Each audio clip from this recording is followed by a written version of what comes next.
அருகில் இருந்த பயங்கர காட்டில் ரங்கன் என்ற வஞ்சக ஓநாய் வாழ்ந்தது.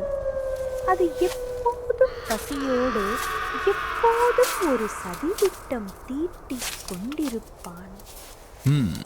தினமும் முயலையும் மானையும் சாப்பிட்டு நாக்கு செத்து போச்சு. சீதா பாட்டி நல்லா கொழு கொழுன்னு இருக்குது. சாப்பிட்டா ஒரு வாரத்துக்கு எனக்கு பசிக்காது. நல்லா தூங்கலாம். அன்று இரவு நிலா வெண்மையாக பிரகாசித்தது. அப்பொழுது ரங்கன் மெதுவாக பதுங்கி பதுங்கி ஆட்டுக்கூட்டத்தை நோக்கி வந்தது.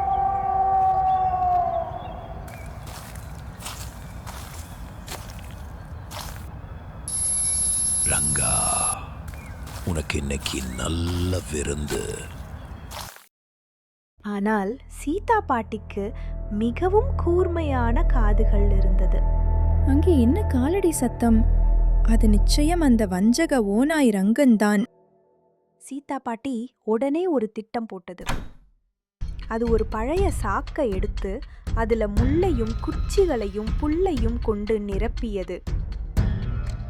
பின் அதை தன் வீட்டின் முன்பாக வைத்தது. அதன் அருகில் சிறிது பால் ஊற்றியது. பார்ப்போம் இந்த ரங்கன் இந்த விருந்தை எப்படி சாப்பிடுறான் என்று. சிறிது நேரத்தில் ரங்கன் நாக்கில் எச்சில் வடிய வந்து சேர்ந்தது. என்ன அருமையான பால் வாசனை! பாட்டி கம்பளி போர்த்திட்டு தூங்குது. எனது விருந்தே. ரங்கன் அந்த முள்ளுக்குச்சிகள் நிறைந்த மூட்டையையே கழித்தது. ஐயோ, என் பல்லு போச்சே. உடம்பெல்லாம் புண்ணாகிட்டே. இன்னும் ஒரு மாசத்துக்கு எதையும் சாப்பிட முடியாது போல.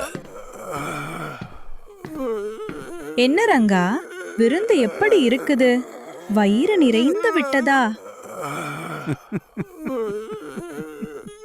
நீ என்னை ஏமாத்திட்டே சீதா பாட்டி. இல்ல ரங்கா, நீயே உன்னை ஏமாத்திக்கிட்டே. உன் வயிறு சொல்லுறாப்ல நீ நடந்த, உன் மூளை பேச்ச கேட்கவில்லை.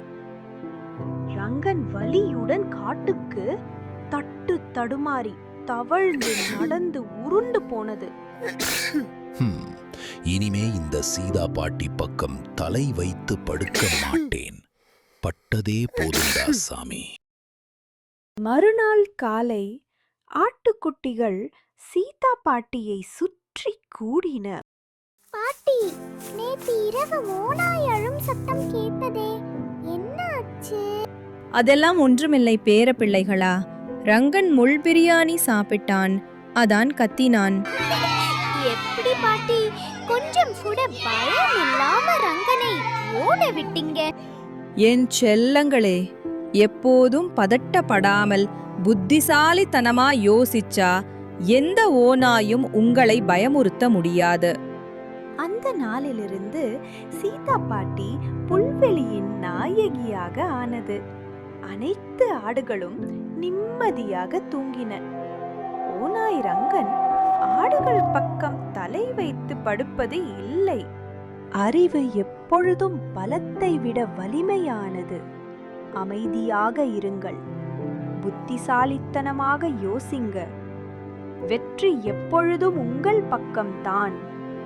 நண்பர்களே, என்னோட கதைய நீங்க பார்த்தது எனக்கு ரொம்ப சந்தோஷமா இருக்கு. நாம நண்பர்கள் ஆகலாமா? உங்களுக்கு இந்த கதை பிடிச்சிருந்தா சப்ஸ்கிரைப் பண்ணுங்க. அடுத்த முறை சந்திப்போம்.